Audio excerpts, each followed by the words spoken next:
Hello and welcome to a project that's been ongoing since the early 1990s, so naturally you're going to come in the middle. What this is some daily updates that I recorded on my mobile phone just to capture what I was up to. There are other films which follow a theme or follow a project all the way through, so this is literally me walking around the shed talking to myself, holding the phone out. So I hope you enjoy it. More than anything, I appreciate the comments, and on this one in particular, the format. Put some subtitles in because this is some months ago, and I've learnt a fair amount since. Got a little bit of time on it today, and I've bolted the frame on, the steering on, the pedals in, and the battery in. And with the battery, it's designed with this clip for this battery, and I was hoping to use this pretty battery mat underneath, but there wasn't space.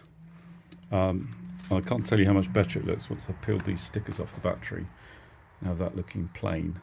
I'm really liking the green, and the steering box is really sturdy on there, much sturdier than it was with the old wedge.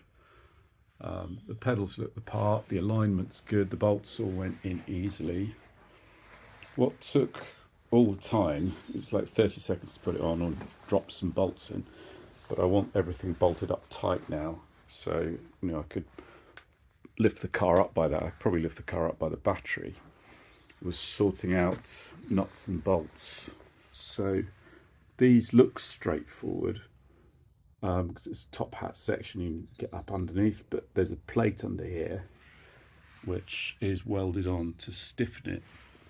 So I ended up with quite long bolts, and then these tube nuts that normally used for connecting lengths of studding, so I can actually reach inside.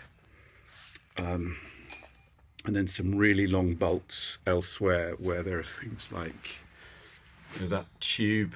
So it's going to go through there all the way down. And then looking for washers. I needed washers that were big enough, and then the hole was too big, and so on. But that's a mighty fixing up here. Should only take 5 minutes to get the engine in, but for another day. Important not to rush these things, but some progress. It's starting to come back together. Big day, early evening, enjoying the light evenings, and the engine is back in. It really did take only 5 minutes to use the chain hoist, fiddle it in. A little bit tricky trying to get it past the clutch pedal. Got in a bit of a mess with where the chain was, but very straightforward.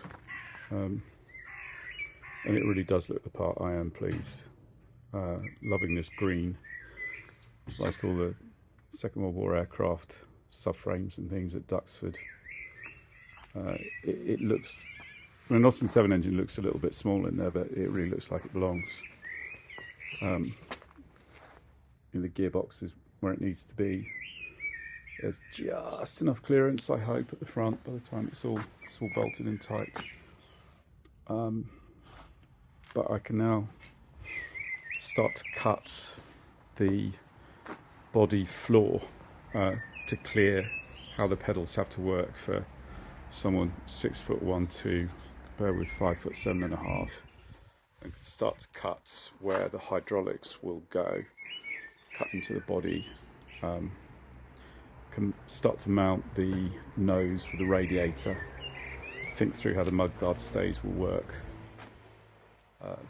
work out the shape of the dashboard. Am I going to need a remote gearbox, gear change, all of these sorts of details. Start to work on how the floor will be supported at the back, so it's going to be a little bit higher to make more space. But it is lovely seeing it all bolted together. Yeah, it fits. And I did chip the paint, so get the brush out, touch that back up again. Brake master cylinder in, and really the job of this whole frame is to mount that brake pedal. So having decided to use the Reliant pedal box, this then has to support it and not fall over when you're pressing on the brake pedal. There's the gearbox mount at the back here, which is the other job this is doing. That's the engine mount at the front, but really this whole jumbo frame is to support those pedals. There are better ways to fit hydraulic brakes, but that's the path I've gone down, and it's done. Would I do it the same way again? Yeah, probably not. But we'll make this probably quite a unique car for having solved the problem this way, so I can build on this chassis to transport to Bristol with the particular body built 35 years ago, altered to mount on this. So the whole complicated story of the car has resulted in this particular solution to a solid mount for a brake master cylinder. I had a couple of minutes a few days ago and got the nose on. I haven't touched it today, I just rolled it out to look at it. And it is nice seeing it like that. The way it attaches at the moment is got a couple of wing nuts onto a piece of wood, which itself has got a couple of wing nuts on where the dampers attach. And then I've got some L brackets up to bits of wood. So the plan is I'll have a steel cross member and then some vertical tubes to these brackets that locate the radiator.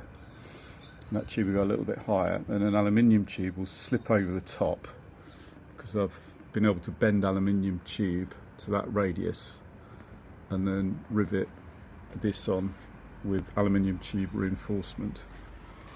One of the reasons that this nose came off, replaced with a more standard one, was it really wasn't strong enough without the reinforcement. So that will toughen the thing up such that I can get a much sturdier bonnet mounting there. It'll also be connected back to somewhere to stop it rocking backwards and forwards. At the moment, the bit of wood is long enough to support some headlights on the end, and that's when I was mocking up wiring for a different car. So the headlights will be much higher on this one, to look like the photo from 35 years ago. But there it is, looking more and more. So it's now May, so summer evenings, and I've removed those bits of plywood. And having removed those bits of plywood from the body tub, I can fit it. So here it is, mounted. So I hacked a big piece out here to get the battery in, and then a little piece here, and then quite a big chunk of floor. So the floor comes up to this point. That's what stops it going further forward, but it means that the floor sits on the chassis rail, and then that's higher. I might raise the floor, but if I decide to do that, I'll add bits of wood later. I'm probably going to cut quite a lot of that out so feet could go much lower, because I'm trying to make lots of space. But yeah, looks like a car again. Didn't take very long elapsed. It's just a case of being brave and cutting a bit, cutting another bit, cutting another bit. Obviously I'm itching to pop the tail on and mock up a bonnet. So I've got a couple of hours on it this evening. The body's been on and off that table, and I've cut away a lot more of the floor on the driver's side, because the driver's feet need to sink down into that well, which makes more legroom, because the feet can go further forward. The other thing I've been doing is getting the steering column up right under the dashboard, and the dashboard itself is higher because the car body is sitting on some little strips of wood. So you can just see the end of one there. So the body's up a little bit. All these little bits really add up. So I'll cut this away at some point. I'll also cut that bracket off, which has been on since it left the factory, but it's going to come off, so I can do the floor.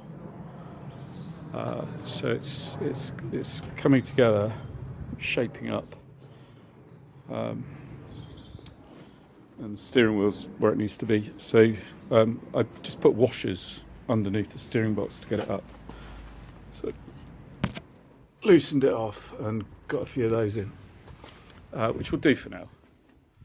You know, I might do something a little more formal, but progressive.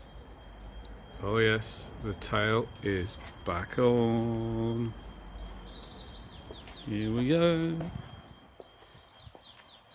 It's more of a treasure hunt than an assembly job, but I found the lid, found the tail, and I've altered the angle of the tail because I used to think it was a little low at the back here. So I've got one bolt in, that hole doesn't line up. You can see there's kind of a wedge of shiny metal opening out. It's just clamped on for now. The other thing I've been doing is templating where a bonnet sides might go. And this is a huge hole at the moment.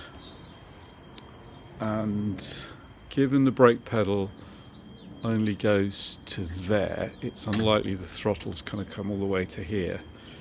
So it might come to about there and all of that get filled in. I just went for all the clearance it's ever going to need for the moment. So that's just an offcut on the top to try and see where the bonnet line might go, because the scuttle can drop a little lower. I'll show that in a moment. Where I did like these low lights when it was just on a bare chassis, I now wanted to take them off because it looks wrong and get them much higher to where they were originally. So we're trying to get it back to where it was really. The nose is further forward to make space for the Reliant engine and radiator, so it's not going to be exact. So this clearance is for the alternator. I'm not sure if Mel and Billy run an alternator or a dynamo. It's going to need to be more clearance again because the fan hits, but there's also clearance needed for hoses, and not standard hoses, because a Reliant radiator in a Robin sits off centre and I've moved it.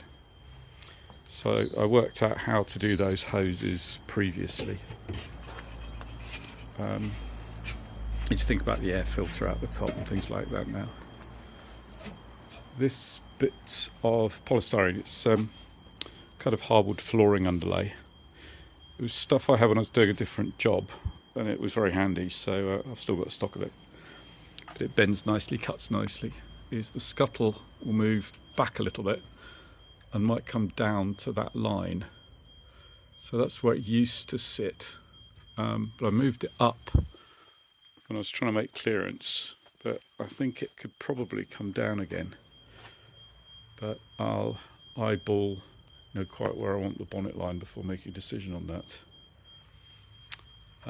Getting a dashboard in, getting rid of the bare wood would change the look of it, but it looks so much more like a car today than it did yesterday.